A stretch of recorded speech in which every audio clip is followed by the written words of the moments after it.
Welcome to PVLF 2025. This year's theme, Building Resilience Through Literature, celebrates how stories inspire change and connect us all. In today's session, Voice of Advocacy, Driving Change Through Storytelling, we are joining two remarkable authors whose work exemplifies the power of storytelling to drive transformation and resilience. First on the panel, we have Ram Gidoomal. Ram Gidoomal was born in an Indian immigrant family in Kenya. Aged 17, his family moved to London, where Ram built a successful career in business. A life-changing journey led him to dedicate his business skills and profit to those who need them most. He was awarded the CBE in 1998 and is included in the High Flyer 50, the 50 most eminent people of Indian origin living and working outside India. Next on the panel, we have Jyoti Guptara. Schweitzer Illustrate magazine counted Jyoti among the 100 most important Swiss, and the County of Los Angeles awarded him a Scroll of Honor for special services to the county for philanthropy, literary achievements, and inspiring other young people. Jyoti has been a writer in residence of various places such as Palmer 5, telecom sponsors involving incubated in Berlin, Germany, St. Stephen's College of Delhi, India, of the city of Stein and Rhein, Switzerland, as the first novelist in residency at the Geneva Center for Security Police, a UN partner organization. He has lectured on 4 continents as well. So, welcome you both here on the panel. And diving into this conversation, I would like both your books focus on the power of storytelling. One is the realm of business, and the other through a personal life journey. How do you see storytelling as a universal tool for inspiring change and connecting with people? So, let's have it from you, Jyoti. Thank you so much for that kind introduction, Sampata. And it's great to be with Ram on this show. What an honor. When it comes to stories having the power to connect and inspire change, I think they really are a gift because they help people to experience what others have experienced. You know how every organization or each of us individually wants experience so that we know if we can do something or not, or so that we learn lessons. Well, stories have a way of simulating the brain, of running a sort of a program. And that's how your experience can become my experience. Now, that is both inspiring and instructive. So a story is the next best thing to experience that you've had personally. We call this vicarious experience. And at that point, I would like to hand over to Ram Gidoomal because I've read your biography. It's a wonderful collection of stories. I found myself in those scenes in different countries, in different situations. So over to you, Ram. Sure. Thank you so much, Jyoti, and thank you for your kind introduction, Sampatha. For me, firstly, the first thing about stories is people love stories. When I speak in the public domain, there's so much one can do, theological or political, or there's lots of complex issues. Stories are simple. People can track with you. People listen. And as Jyoti rightly said, people get inspired. So every time I speak now and every time I write, for me, it is stories, stories, and more stories. And there is no shortage, and there is no, people just love it. So to me, stories have the power to influence and change because people listen and then, yes, get inspired. So like I know when I came across a statistic like in Britain, and this was in 1994, that the attempted suicide rate amongst young Asian girls is 4 times the national average, I thought, let me write my story because I had seen and had experience of that in my own family with the women within the Asian community. So writing those stories, I know immediately got people to write back, call, television picked it up, so it's like storytelling has a real impact which cannot be equated in any other way. So to me, yes, it's a very powerful tool for influence and change, very powerful. Okay, that was lovely. And I have this question like, in business storytelling, you describe storytelling as a brain hack. And while my Silk Road influences shows the impact of personal narratives on resilience. How do you think that stories can influence both professional success and personal growth? Jyoti? There really is nothing like a story to bring together the personal and the professional, facts and feelings, causality and a bigger cause. And I'll just give you an example from this morning. I was doing a workshop, a storytelling workshop, for young people, many of whom don't like to read these days. You know, as an author, I get invited to a lot of schools, as well as my business work. And it's sometimes harder to sell reading to teenagers than it is selling my other more complicated business solutions, because these young people, they think they don't need books and stories and so on. So I would tell stories of other people who did not appreciate reading or stories, because then these young people identify with them. So a story becomes sort of like a Trojan horse for motivation. And you can take people on a journey. You see, a lot of the time when we want to communicate a message, we jump to the message that we want to try and convince people to take a certain action or change their mind or their behavior. And we forget that we may have gone through several steps in a journey to come to that conclusion and become persuaded ourselves. So whether it's professional or whether it's personal, psychologically, it's very similar. If you want someone to change something, that can either come across as a threat if you put it to them directly, or it can come across more like an invitation. Hey, let me share with you something that I've seen, and chances are they will also learn to see what you've seen. Yeah, that's absolutely well put, Jyoti, because, I mean, again, take the example of politics, Sampatha. Here in Britain, I was faced in the year 2000 with an opportunity when they were changing the system and going to elect a mayor for London and members of the London Assembly. Now, it was an opportunity, but I was terrified. I've never entered politics in my life. I never thought I could even engage in political world because it seemed so far away. Now, I took the brave step, some would say the silly step, the dangerous step of actually saying, I'm going to run for mayor of London. Now, I know how much that story has inspired so many people who otherwise would never have considered politics as an option or as a career or as an opportunity.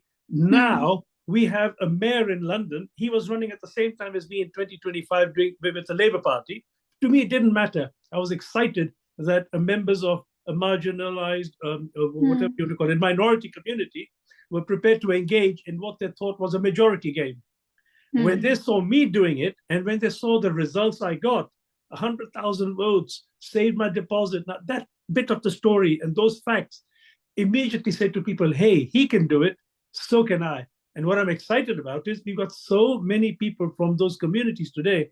We even had a prime minister who was of Indian origin in Downing Street in London. So to me, and that was in this current election, but 25 years ago, I was one of the only candidates running. So sharing that story has been amazing. And so in my book, My Silk Road, I have actually mentioned, because I remember when I ran, there was a question asked in Parliament by a lot of politicians, who is this man? So there is a man running, who is this man? And then spell out what happened and how it worked. So I think telling that story was so important. And that is the genius to me of storytelling, just inspiring people who then go on to do things and you see the results. Exciting. That's definitely inspiring, I guess.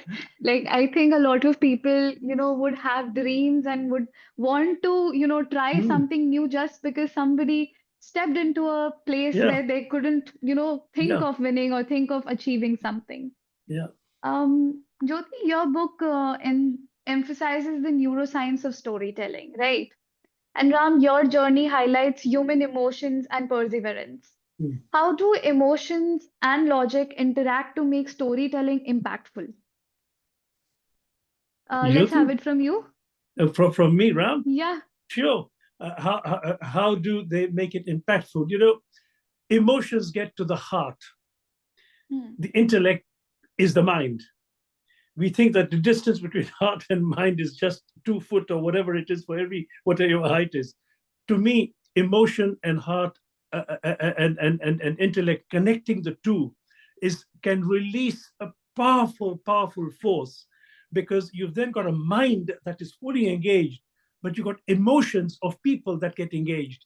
And there is nothing like engaging people's emotions, but with a mind. It has got to have that connection, because otherwise emotion alone can be dangerous. You have pedagogues who then stir people with wrong minds and wrong facts to do things that are not correct, which has been going on. Just in Britain, we have an example where somebody took advantage of this by putting out wrong facts. So in other words, the mind, the truth was not correct. But connecting the two, an honest mind and an intellect that can work together with emotion, releases a power and a force that cannot be matched. It really cannot be matched. And I think, to me, that is the power of connecting the two and driving the two together and seeing how to do that without confusing people. I always say, keep it simple. Keep it simple, but keep it factual and keep it connected. And I think that, to me, is a force that cannot be matched. That really is a powerful force. And that is what you need to effect change society. Yeah, engage. Yeah. And when we give people the usual sort of communication with statements, statistics, then that does engage part of the brain, but it's Broca's and Wernicke's area, which are responsible for data and language processing. A story, on the other hand, if it's well told, can engage up to 7 areas of the brain, such as the motor cortex. If Ram tells us a story about how he was running for an appointment, or the flash of lights as he was interviewed by the media, then 2 things will happen. In Ram's brain, that memory will light up certain pathways. But even more interestingly, the same thing will happen with us as the audience. So how do stories bring together emotion and logic? Well, it's something that, of course, we're understanding better and better as the years go on, because 2000 years ago, we knew stories worked because the people who've had the most influence on history told stories, but it was anecdotal evidence. And now, of course, we can scan the brain and we see what's happening. Right. From this, in a globalized world, right, both business success and personal journey require cross-cultural understanding. How do your books showcase the role of storytelling in bridging the cultural gaps? Let's have it from you, Jyoti. To piggyback on what we were saying earlier, a story is vicarious experience. So if I'm somebody who's never left my country, who maybe has a certain idea or even prejudice of people such as Ram and myself, Indians living in the West, or women, or someone who's different from us in any other way, then by hearing a story or reading a book, we can start to identify with these people. Culture. I argue that culture arises from a set of experiences, common language, and these are often codified in stories. We have common narratives that have been handed down to us over the generations. That's what leads to culture. We behave and we think a certain way because of the way our ancestors learned to think and behave. So a lot of this is learned and very deeply ingrained. Now, if we want the culture to change, whether that's a national culture or an organizational culture, what we should be doing is identifying, making explicit the stories that we live by. And that's a very important conversation to have, because while every culture has a certain beauty and values and discoveries that other cultures have not made, there are advantages and disadvantages to the way that different cultures think and behave, especially when they come together and we have to collaborate.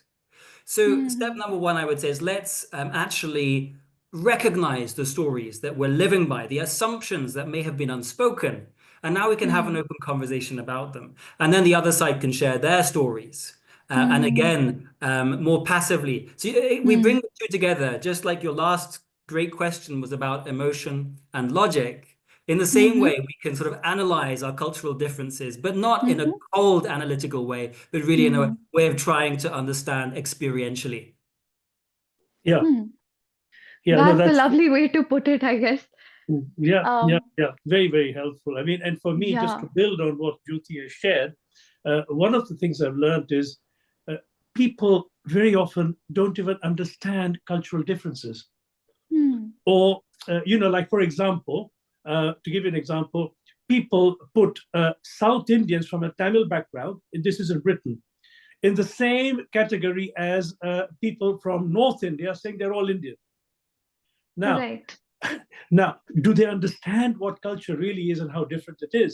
So to me, we've developed a model. There is an organization I run called South Asian Concern, and we've developed a model which we say is as easy as A, B, C, D.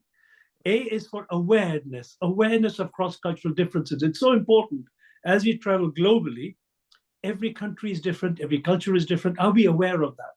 So we need to be aware of cultural differences to be able to engage more meaningfully and respectfully, I would add as well, because otherwise it can be so insulting if we get the wrong end of the stick.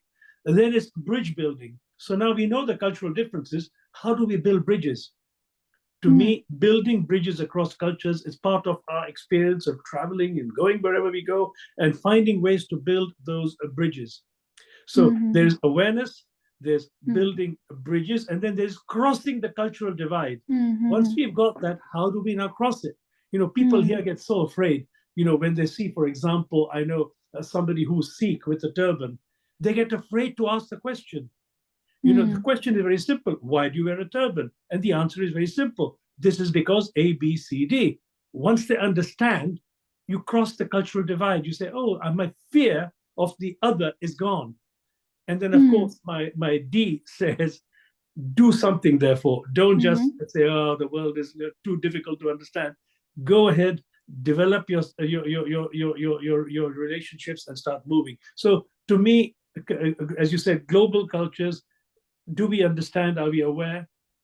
Do we know how to build those bridges? And are there ways to build those bridges? Of course there are.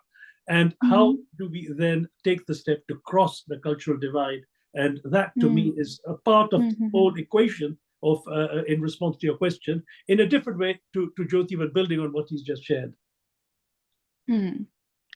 Okay. So another question. Your books explore resilience and success. How do you see storytelling as a way to overcome adversities and inspire confidence in others? So what are your thoughts, Jyoti, on it? Reading or hearing stories can actually form a kind of emotional exercise. So just like we would go to the gym and work out, and that way we can build muscle and endurance, and that's good for our health overall. In the same way, by consuming healthy stories, we can actually build emotional resilience. We can be inspired by the stories of others. Now, when you watch a movie, even if these people never existed, I get quite emotional because I get really into the story. Sometimes I cry, and these people, they never existed. So why am I crying about people suffering who don't even exist? At the same time, we can hear statistics about how many people are dying of hunger, and we're not touched at all, right? That's the power of story. So we can be inspired by hearing, let's take the actor Sylvester Stallone, for example, who wrote the script for Rocky. And finally, after shopping around, he was offered a good sum of money on condition that he would not be able to act. He would not be the starring role. And despite really needing the money, he turned down that offer and chose to go the harder route in order to be able to star in it himself. And so that sort of sacrifice is just one small example of somebody whose story has inspired me to say no to sometimes lucrative deals that would be compromising in some way. And there are many others. And I think it's a real gift to be able to collect these stories and share them with others. So first of all, we can be inspired ourselves. But if something inspires you, why not share it with other people and bless them too? Yeah. What are your thoughts, Ram? Yeah, inspiration. To me, when people get inspired, they follow your example. Jyoti talked about the gym, right? Now, I remember arriving in London as a refugee, very skinny and without much muscle or strength. So I went to the gym and I saw somebody lifting like 30, 40 pounds. You know, I couldn't even lift 5 or 10 pounds. But when I saw this man do it, I said, you know, he didn't get this straight away. Let me make a start. Let me be inspired by, when I saw his muscles and his strength, I said, wow, you know, if this, I asked him and he said, yeah, I started small. So the point is, it inspires you to start, even if it is at a level that is not quite what you're seeing in the movie or on the screen or anywhere else. You start somewhere, you get inspired, and you build your resilience. It takes time. But I think, to me, when you share a story that shows how it took, like when I say how it took me time, you know, and people then understand. I said, look, this didn't happen overnight. It's taken all this period before I got my first public appointment. I talk about public appointment, you know, to serve the government. I can't just go as a novice and say, I want to serve on this committee. They'll say, who are you? You know, what's your experience? But as you build your experience, your resilience, your strength, the equivalent of, you know, your muscles, but in a social sense and in a sense that will help you build what you're doing, people get inspired. If he can do it or if she can do it, I can do it. I think that, to me, is the bottom line message, inspiring, so that if they can, so can I. That's how I was inspired. And I persisted in the gym. Now, I never quite became a muscle man, but I know I was stronger at the end of it than before. And that is so important. So it's a process, it takes time. But until we begin sharing these in stories, until we begin sharing these as points for inspiration to others, we bottle it, and I think society loses out. All of us should be sharing it, not just me as a one who's written a book. Everyone should be doing it. Share your stories, let them flow. From this, Ram, what is one practical tip from your book that you believe every leader or professional should start using immediately to make their communication more impactful? Well, you know, it's a huge question, what you're asking. To make your communication more impactful, what is one story that can really help? I mean, there's so much I could share here, but I suppose here, for a start, one thing I learned in my business career, okay, was 10 questions, okay? 10 questions to ask before I engage in any change or major project, okay? And the 10 questions are this, which is something I shared now with so many people. What do you want to do? Why do you want to do this? Why this? Why now? With what will it happen? How much does it need? By whom? By when? What's the consequence of doing it? And what's the consequence of not doing it? You know, when I evaluate challenges in that framework, it's hugely helpful in clarifying my thinking. So often we want to do things, and so often people just want to lash out or you know, launch out and go straight out. To me, pause, consider, think. Now, you know, to me, that is so important. And one of the things I do, and I say this in the public domain, I pray. You know, I sometimes, you know, you come to a situation where it's difficult to see the next stage. But to help me in my prayer, I don't just go sort of, oh, well, I'll pray something will happen. I use something like those 10 questions. I write those 10 questions down, and even if it's a one-word answer for each of them, or a one sentence, or in fact, even an essay, because if somebody says to me, what do you want to do? It could be a complicated project. Why do you want to do it? There could be all sorts of justification and data. Why for each of those 10 questions I've elucidated, articulated, there could be huge amounts. But to me, in all that also, sometimes there is no time. We have to take decisions quickly as leaders. Right. I do believe that praying is an important aspect. And that, for me, certainly, to share and I put that in my book. In all my books, you'll find that theme, that I say, no, don't forget that. It is an important aspect for all of us, especially those of us from a South Asian background, because we are brought up with parents and grandparents who are praying all the time for us and for the families. Right. Yeah. And we need it. So I really appreciate, Ram, your sharing that. I also pray. But I found what you shared very useful about, well, let's get specific. Let's actually ask questions and expect answers. Yes. Yeah. Jyoti, your journey is a testament of resilience and generosity. What do you hope readers struggle with setbacks that they can learn from your stories about finding purpose and success in life? Well, thank you for saying that. It's certainly not always been easy, but just like in a story, it's the conflict that makes the story interesting. Hmm. Sadly, that's true of life as well. It's often in those phases or seasons that we experience pain that we grow the most. In my Hmm. own life, one of those seasons was becoming an author. I wrote the first Hmm. draft of my first book along with my twin brother when we were Hmm. 11 years old, and we felt very proud of ourselves, and perhaps rightfully so. But it was the next Hmm. six years of rejection by Hmm. publishers that really grew us as authors because we were forced to improve our craft, but it also built resilience in us. It even strengthened our Hmm. relationship because we were Hmm. fighting over how to improve the book and should we give it another shot and so on. Hmm. So it was actually version 10.6 of that first book that was published 6 years later when we were 17 years old. Hmm. So if you read the newspaper or you watched BBC Hmm. World or NDTV, Hmm. you may have seen us celebrated as overnight successes, but we had actually spent those 6 years of pain and tears and struggle and learning. So Hmm. to apply that to our listeners, I would encourage you, do the same thing.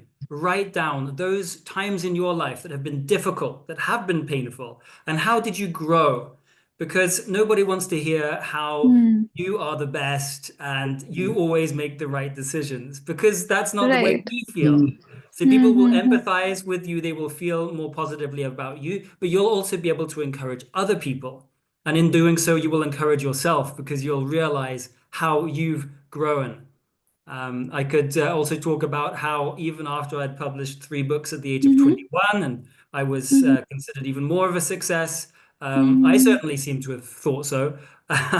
So my next lesson would be don't equate your worth or your value with Hmm. your success or your failure, Hmm. because both of those are equally dangerous, the highs and the Hmm. Hmm. and in fact, going through another stretch of lack of success in my mid-20s is what forced me to get into Hmm. business storytelling. And I say forced because I really didn't want to get into business.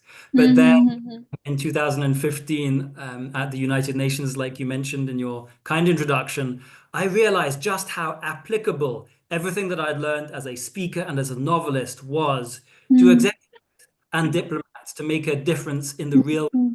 with real stories. Hmm. That's something that we can take away today, I guess. And as we wrap up, what message would you like to, leave the readers Mm. about resilience and transformation and the power of storytelling? Let's have it from you, Ram. Yes, for me, I have one motto in life: never Hmm. let what you cannot do stop you from doing what Hmm. you can do. Hmm. Have a can do attitude. And Hmm. when I went to the slum in Bombay, when I saw Hmm. the awful situation in Bombay, in Dharavi, I Hmm. came out saying, I'm a businessman. I'm raising millions for my business that I'm working for. Why can't I do it for the poverty that I've seen? So, Right. but what have I ever done? Don't let Hmm. what you cannot do stop you from Hmm. doing what you can do. Mine was a can do culture. I came out and said, I'm going to do something. And you know the result? Within weeks of visiting that slum, I started a project that raised £5 million for one part of it for the slum in Dharavi. But more than the money it raised, £5 million, 50,000 British teenagers were Hmm. inspired and motivated to do something for situations that they thought they could do nothing about. Right. 50,000 teenagers turned around and said, we will raise the money. They were the ones who raised it, not me. They raised £5 million over that 7-year period. And to me, that is the exciting bit because you got 50,000 transformed lives. You Hmm. can't buy that or match that. For that, I'm truly grateful to God Right. that He had made that possible as an answer to prayer. Hmm. Yeah. So Right. simple. Beautiful Never let what story. you cannot do stop you from doing what you can do. Go on that basis. Hmm. Yeah. Hmm. Jyoti. Jyoti? Thank you, Ram, for that beautiful story. That's so powerful. Yeah, your story isn't over until it's over, and you have the power to edit your story. You are not just a character in your story.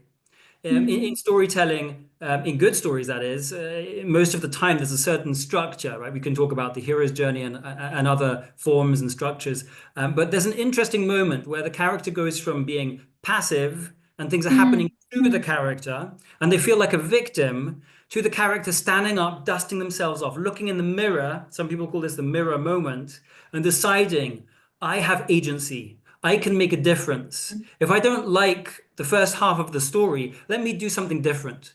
And the character will Right. struggle. They will fall. They will be victimized again by the antagonist, by the bad guys, right? But they will decide, I am no longer a victim, right? And they will become a victor because they changed their mindset. So I want to Yes. encourage everybody, even as I encourage myself, don't fall prey to a fixed mindset. Again, the brain research shows that we have been made in an incredibly wonderful way, that we human beings can choose to change our thoughts, and that can change our lives. And that's not just some kind of mumbo jumbo, because we know that the brain has what we call neuroplasticity. So don't let anybody else pick the role that you're playing in your story. You can decide that you're going to become a reader if you haven't been reading so far. You can encourage others to do so. You can decide that you're going to hit the gym, or you're going to start praying, or whatever it is. As Gandhiji said, right, be the change you want to see in the world. So choose to own your story. Be the editor and the author and the character, the protagonist, and not a side character in your story. I think that was a lovely session, and it was lovely talking to you, Ram and Jyoti.